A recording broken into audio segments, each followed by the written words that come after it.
A cooperative is an association of persons, organization, that is owned and controlled by the people to meet their common economic, social, and/or cultural needs and aspirations through a jointly owned and democratically controlled business enterprise. Dili sa ato, Konsolasyon Municipal Covered Court.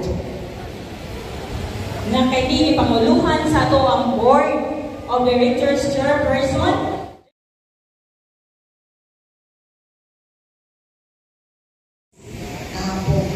So I would like each and every one of us to have peace in mind and please greet your seatmate.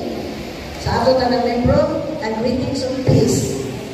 Okay, greet your seatmate, your fellow, your friends for the sign of peace. So, ano sa ating mga hinungdan karon? Karong adlaw September 22. Pagsaulog sa ato ang ikapila gani? Ika-40 katuig pagkatao pag-order Konsolasyon Multipurpose Cooperative. Then, in 1984, itawag nato niyo Konsolasyon Credit Co-op. So, as we journey for the last 40 years, liha kita karon.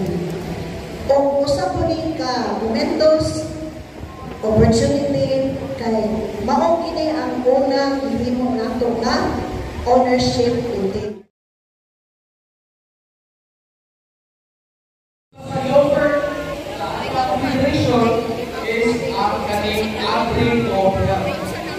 So, ang partner, hindi naman na ito madala kung sabi ko, alam lang, kaya tungkol sa aparato sa interview, hindi naman mag-sustain na ito lang.